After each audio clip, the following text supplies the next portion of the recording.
Hello അസ്സലാമലൈക്കും എല്ലാവർക്കും പുതിയൊരു വീഡിയോയിലേക്ക് സ്വാഗതം. ഗോതമ്പ് പൊടി വെച്ചിട്ട് വളരെ എളുപ്പത്തിൽ ചെയ്തെടുക്കാൻ പറ്റിയിട്ടുള്ള നല്ലൊരു ബ്രേക്ക്ഫാസ്റ്റിൻ്റെ റെസിപ്പി ആയിട്ടാണ് ഇന്ന് വന്നിട്ടുള്ളത്. അപ്പോൾ ഒരു മണിക്കൂറിനുള്ളിൽ തന്നെ നമുക്ക് ഇതുപോലെ സോഫ്റ്റായി നല്ല ഹോൾസോട് കൂടിയിട്ടുള്ള ഒരു അപ്പം നമുക്ക് തയ്യാറാക്കിയെടുക്കാൻ പറ്റും. നിങ്ങൾക്ക് കാണുമ്പോൾ തന്നെ അറിയാം നല്ല സോഫ്റ്റ് ആയിട്ടുള്ള ഒരു അടിപൊളി അപ്പത്തിൻ്റെ റെസിപ്പിയാണ്. അപ്പോൾ നമുക്കിതെങ്ങനെ ഉണ്ടാക്കിയെടുക്കാൻ നോക്കാം. അതിനു മുന്നേ നമ്മുടെ ചാനൽ ആദ്യമായിട്ട് കാണുന്നവരൊക്കെ ഉണ്ടെങ്കിൽ ഒന്ന് സബ്സ്ക്രൈബ് ചെയ്യുക. വീഡിയോ കണ്ടുകൊണ്ടിരിക്കുമ്പോൾ തന്നെ ഇഷ്ടപ്പെടുകയാണെങ്കിൽ ഒന്ന് ലൈക്ക് ചെയ്ത് സപ്പോർട്ട് ചെയ്യാം. അപ്പോൾ ഈ ഒരു അപ്പം തയ്യാറാക്കിയെടുക്കാൻ വേണ്ടിയിട്ട് ഞാനിവിടെ ഒരു മിക്സിയുടെ ജാർ എടുത്തിട്ടുണ്ട്. അതിലേക്ക് 1/2 കപ്പ് തേങ്ങ ചിരവിയത് ചേർത്ത് കൊടുത്തിട്ടുണ്ട്. പിന്നെ അതുപോലെ തന്നെ 1/2 കപ്പ് അളവിൽ ചോറും ചേർത്ത് കൊടുത്തിട്ടുണ്ട്. ഇനി ഇതിലേക്ക് ഏകദേശം 1 കപ്പോളം വെള്ളം ഒഴിച്ചു കൊടുക്കുന്നുണ്ട് കേട്ടോ. എന്നിട്ട് നല്ല രീതിയിൽ ഇതൊന്ന് അരച്ചെടുക്കണം. ഈ ചോറിന് പകരം നിങ്ങളുടെ കയ്യിൽ അവിലുണ്ടെങ്കിൽ അത് വേണമെങ്കിലും ചേർത്ത് കൊടുക്കാം. തേങ്ങ എടുത്ത അതേ കപ്പിന് തന്നെ നമ്മൾ ചോറും ചേർത്ത് കൊടുത്തിട്ടുള്ളത് കേട്ടോ. ഇപ്പോൾ അത് നല്ല രീതിയിൽ തന്നെ അരച്ചെടുത്തിട്ടുണ്ട്. ഇനി ഇതിലേക്ക് 250 ml കപ്പിന് 1 കപ്പ് ഗോതമ്പ് പൊടിയാണ് കേട്ടോ ചേർത്ത് കൊടുക്കുന്നത്. അതുപോലെ തന്നെ ഏകദേശം 1/2 കപ്പോളം മൈദാപ്പൊടിയും കൂടി ചേർത്ത് കൊടുക്കുന്നുണ്ട്. അപ്പോൾ ഈ ഒരു മൈദക്ക് പകരം നിങ്ങൾക്ക് 1/2 കപ്പോളം ഗോതമ്പ് പൊടി തന്നെ ചേർത്ത് കൊടുക്കാം കേട്ടോ. മൈദ ചേർത്ത് കൊടുക്കുമ്പോൾ ഒന്നും കൂടെ ഒന്ന് സോഫ്റ്റായിട്ട് കിട്ടും. ഇനി ഇതിലേക്ക് 1 ടേബിൾ സ്പൂണോളം പഞ്ചസാര ചേർത്ത് കൊടുക്കുന്നുണ്ട്. പിന്നെ അതുപോലെ തന്നെ ആവശ്യത്തിനുള്ള ഉപ്പും കൂടെ ചേർത്ത് കൊടുത്തിട്ടുണ്ടായിരുന്നു. പിന്നെ ഈ ഒരു അപ്പം നല്ല സോഫ്റ്റായിട്ട് കിട്ടാൻ വേണ്ടിയിട്ട് ഞാനിവിടെ ഒരു 1/4 ടീസ്പൂണിന് താഴെയായിട്ട് ഈസ്റ്റാണ് കേട്ടോ ചേർത്ത് കൊടുത്തിട്ടുള്ളത്. അപ്പോൾ ഈസ്റ്റ് ഒരുപാടൊന്നും ചേർത്ത് കൊടുക്കേണ്ട, 1/4 ടീസ്പൂണിൻ്റെ താഴെ മാത്രം ചേർത്ത് കൊടുക്കുക. ഒരുപാട് പൊങ്ങി വരേണ്ട ആവശ്യമൊന്നുമില്ല കേട്ടോ. ജസ്റ്റ് നമുക്കൊന്ന് സോഫ്റ്റായിട്ട് കിട്ടിയാൽ മാത്രം മതി.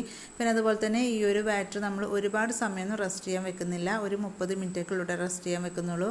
അപ്പോൾ അതുകൊണ്ടാണ് നമ്മൾ ഈസ്റ്റ് ചേർത്ത് കൊടുത്തിട്ടുള്ളത്. ഇനി ഇതിലേക്ക് കുറച്ച് വെള്ളം ഒഴിച്ചിട്ടൊന്ന് മിക്സ് ചെയ്തെടുക്കാം കേട്ടോ. അപ്പോൾ ഞാനിവിടെ 1 ഗ്ലാസ് വെള്ളം എടുത്തിട്ടുണ്ടായിരുന്നു. അപ്പോൾ അതിൻ്റെ പകുതി ആദ്യം ഒഴിച്ചു കൊടുത്തിട്ടുണ്ട്.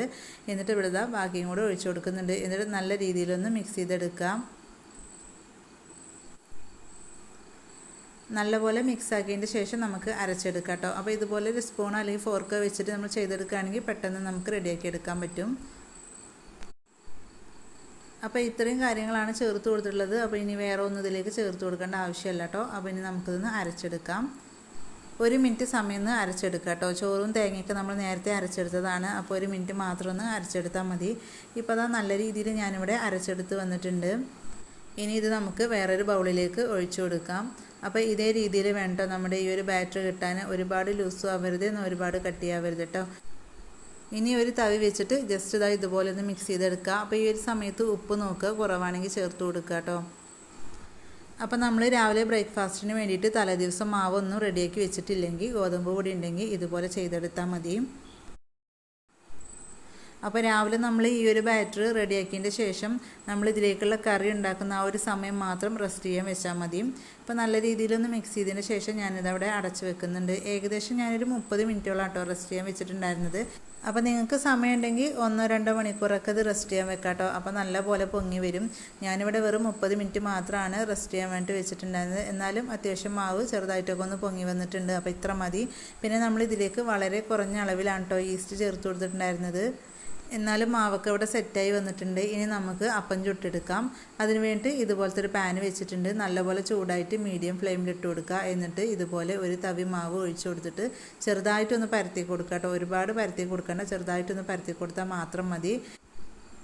അപ്പോൾ ഇതുപോലെ മാവ് ഒഴിച്ചു കൊടുത്തതിന് ശേഷം ഇങ്ങനെ സൈഡിൽ നിന്നൊക്കെ ഹോൾസ് വരുന്ന ആ ഒരു സമയത്ത് നമുക്കിത് അടച്ചു വെക്കാം. ഒരു 20-30 സെക്കൻഡൊക്കെ ആകുമ്പോഴേക്കും ഇത് റെഡി ആയിട്ട് കിട്ടും കേട്ടോ. അപ്പോൾ അത് നല്ലപോലെ കുക്കായി വന്നിട്ടുണ്ട്. ഇനി നമുക്ക് പാനിൽ നിന്ന് മാറ്റാം. നിങ്ങൾക്ക് കാണുമ്പോൾ തന്നെ അറിയാം അത്യാവശ്യം നല്ല ഹോൾസോട് കൂടിയിട്ടുള്ള നല്ല സോഫ്റ്റ് ആയിട്ടുള്ള അപ്പമാണ് കിട്ടിയിട്ടുള്ളത്. അപ്പോൾ അടുത്തത് നമുക്ക് ഇതുപോലെ തന്നെ തയ്യാറാക്കി എടുക്കാം. നല്ല ടേസ്റ്റാണ് കേട്ടോ ഈ ഒരു അപ്പം കഴിക്കാൻ. അപ്പോൾ ഇതുപോലെ നിങ്ങൾ തയ്യാറാക്കി നോക്കിയിട്ടില്ലെങ്കിൽ ഒരു തവണ തയ്യാറാക്കി നോക്കുക.